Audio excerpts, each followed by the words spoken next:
Welcome back to Mindful Actions by Beth, where we explore the journey of mindfulness, self-awareness, and intentional living. Today, we are diving into a topic that so many of us wrestle with, creating habits and routines. And spoiler alert, which we all know, there's not a one-size-fits-all approach. So we're going to explore how to adapt these practices to fit your unique lifestyle and why that's sometimes the most mindful thing that you can do for yourself. Let's get started. When it comes to building habits or routines, there's a lot of noise out there. People, books, influencers, they'll all tell you what works for them, presenting it as a ultimate key to success. But here's the thing. What works for one person isn't necessarily going to work for you. And I know I've talked about this on the podcast before. I've had other episodes about this. And what I want to point out, though, is each time I bring it up, I try to focus on a different aspect of your life. Because, again, we can fall into these habits where we get this tunnel vision and we don't even realize that we're doing something that doesn't work well for us until we actually stop and pause and tune into it. And today, the aspect I'm going to mention about is the morning routine. What is their morning routine? What's the best thing for you? And how can you really figure that out? Mindfulness is about self-awareness, and self-awareness is about understanding what tools and practices resonate the best with you. It's about learning to adapt those tools to fit into your lifestyle, not the other way around. You're not trying to fit your life into what other people say you should do. Yet sometimes we get caught up in this idea that we are somehow failing if we can't stick to a routine that's been deemed successful, quote unquote, by someone else. We might even label ourselves as lazy or unmotivated, but that guilt is misplaced. The truth is that you are your own person and you are on your own unique journey and your own unique path. Maybe the universe is even challenging you to figure things out for yourself rather than you just copying what other people are doing. Let me share a bit of my own journey with you. Like many of you, I have tried to follow the advice of the so-called experts and the influencers that we see on social media. And if I'm being honest, it didn't always go well. Well, hardly ever went well after a little while. I convinced myself at the beginning that I could do this, that this was totally for me. I could definitely do what those other people were doing. And then as time went on, I realized that was not the case. I've always been drawn to the routines and the strategies, but it took me a long time and a lot of trial and error and many supposed quote unquote failures to figure out what actually works for me. So let's talk about my morning routine, for example. You've probably heard that if you wake up at 5 a.m., drink a protein shake, work out, meditate, journal, drink water, and practice gratitude, you are 87% more likely to be successful. Yeah, that's total BS. Don't quote me on that because I completely made that up. The point is that the order and the timing of the activities that you choose to do don't matter nearly as much as people think that they do. For years, I tried to force myself into being a morning person, thinking that in order to be successful, I had to start my day with meditation and journaling because that's what experts said that was best for me. But honestly, here's why it didn't work for me.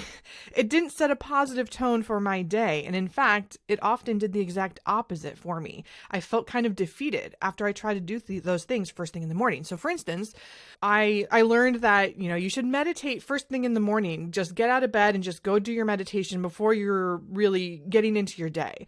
And so I tried getting into it in the first thing in the morning. But if my family woke up early and interrupted me, I'd get frustrated. And let's be real. That's not the point of meditation. And the same thing goes with journaling. I tried to journal before I was fully awake, which only led to more frustration. My thoughts weren't clear. My handwriting was awful, which is a pet peeve of mine when I can't read my own handwriting. And I'd end up feeling like I was bad at journaling. But here is what I eventually figured out. It's not about doing these things at a specific time or in a specific order to set your tone of your day. It's about doing them in a way that feels good for you. So now I wake up at 6:15 instead of 5 a.m. I go and I drink a glass of water that's already next to my bed for me. I can drink it while I'm even walking to the bathroom or walking to the family room. And then I stretch. And I add a little bit of yoga and meditation music into the background of this stretch. And this stretching moment is my meditation. It's not a traditional type of meditation, but it's mine. It's unique to me, and it has traditional aspects of meditation in it, like deep breathing and tuning into my body and truly experiencing what it feels like to be in my body. That's more what meditation is about how you are experiencing your life in your body, not setting a rigid routine that you have to do and get frustrated if it gets interrupted. It's the morning routine that I've always dreamed of to help me wake up in the morning and to be happy. Stretching is the best thing on the planet for me right now, unlike the hardcore workouts that I tried to force myself and push myself to do before. And as for journaling, I'm now a midday journaler. I've found that my thoughts are more organized and my reflections are deeper when I give myself the time to wake up fully before I put pen to paper or fingers to keyboard. And similarly, it's one of the best choices that I've made for myself. My journaling feels completely free and fluent now instead of forced and incoherent. I like to have my thoughts organized, and I would just start jotting things down on paper before. Again, with bad handwriting, that would frustrate me. And then I would think, oh, I want to go back and I want to touch on that topic again. But then I wouldn't have room on my paper to do that. And so all my thoughts just felt discombobulated, and I didn't like that. But now I can organize my thoughts more. And sometimes I even do a digital journal where I have a list of notes and I have bullets, and I can go back and add more to a thought as I'm going through things, and everything is organized and it makes me feel so much better. And so most importantly, the journaling that I was trying to do and the meditation that I was trying to do was not helpful to me.